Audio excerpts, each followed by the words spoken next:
Hey, it's Declan Ryan from whoisdeclanryan.com, and so we're up to chapter 6 in Maxwell Maltz's Psychocybernetics, and this chapter is all about letting your auto-success mechanism work for you.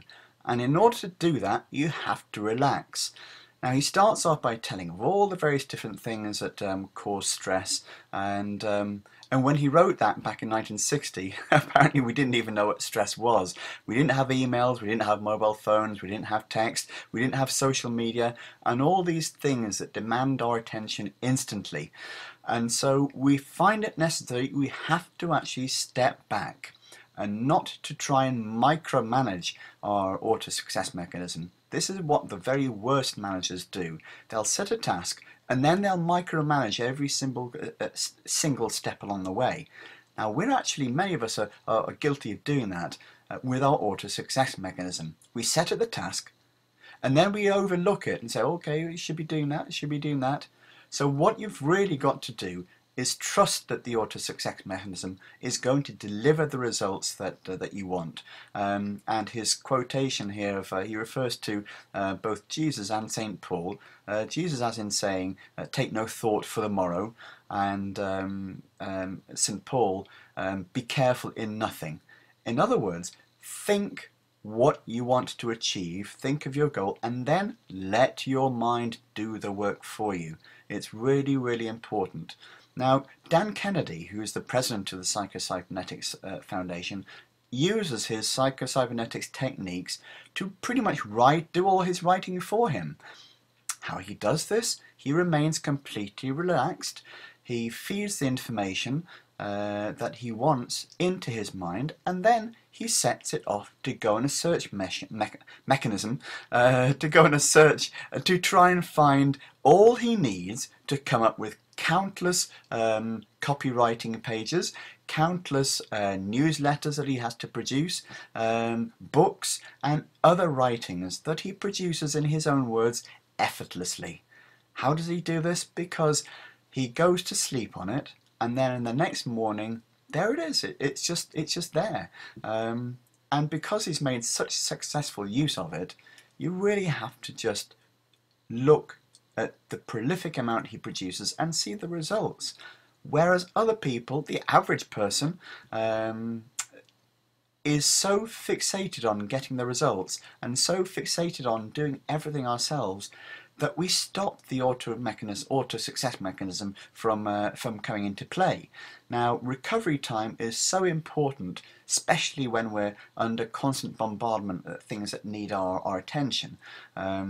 Any of the best writers will also tell you just how important it is to take a complete 30 minutes at the minimum every day and separate yourself from constantly thinking and constantly be focused on what you're doing. Now, it's important that you gather the facts of all the things that you've got a problem that you want to solve. You gather the facts, you do intensive research, and you think about that problem, and then you leave it.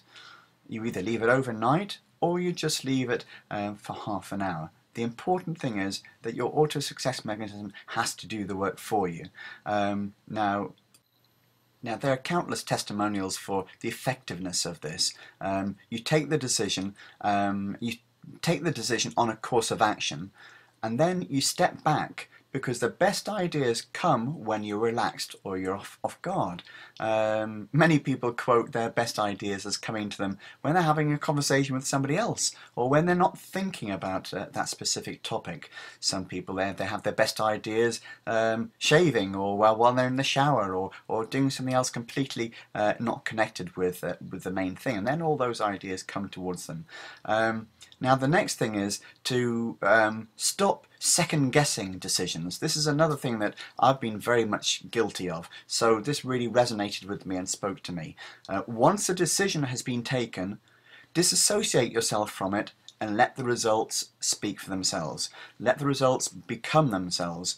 Instead of constantly worrying about the outcome, you formulate your decision, you do your research, you decide on what your course of action is going to be, and once you've set those wheels in motion, stop.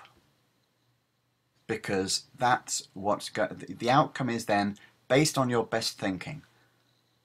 And he observed that people in the casino, they tend to be very much relaxed and placing their bets like they didn't have any care in the world. Then as soon as the little wheel started to spin on the roulette wheel, all of a sudden they'd become really tense and really worried that the result the one that they'd betted on would show up. Instead, it should be the opposite way around. The worrying you do beforehand. If you've got a problem that you're considering or a decision to take, you put all the information into before you take the decision. Once you've taken the decision, step back and just relax. And the best gamblers do it this way, he relates. They do all their planning and all their strategy beforehand. They decide what they're going to bet on, and then there's absolutely no point in worrying. You've placed your bet, there's nothing more you can do, and you proceed forward. There was the head of the McCann Erickson agency. I've actually done work for McCann Erickson myself in my work as a photographer. He actually said the most important thing is to move forward and take action, because you can always correct a bad decision, but if you take no decision at all, then that's just lost time. So what's important here is that you take the decision and you stop worrying about it. And the last takeaway that I got from this was the explanation of living in the now. I don't know if any of you have actually heard that expression, living in the now, act in the now, and wonder, what does he mean? Well, here is perfectly illustrated. Your success mechanism cannot function in the future. It cannot function in the past. It can only function in the present. With the present circumstances, it can guide you into the best way, or the best course of action. Now, if you're fretting and you're constantly concerned about what you're going to do tomorrow or what might happen tomorrow, you might as well just disconnect the auto-success mechanism, because it cannot predict tomorrow. It cannot give you a course of action for tomorrow. It can only work in the present moment, now. And so you have to be relaxed and let it take that decision for you, so that you're living in the now, you're living in the present moment, and your auto-success mechanism cannot function on what may happen, which so many of us do when we worry. We think, oh, what if this happens? What if that happens? It can only function on what is happening. So my last takeaway is that you live in the now, you put more trust. Do you remember the 5 things that were given earlier? Aim, trust, relax, learn, do. Well, this is part of that trust part, and it recurs throughout the book. So I hope you got something out of this video. This is my own take on chapter 6, and if you have, then subscribe to my channel, leave me a couple of comments down below. I always like to hear back from people, and with that being said, I'll see you in the next one.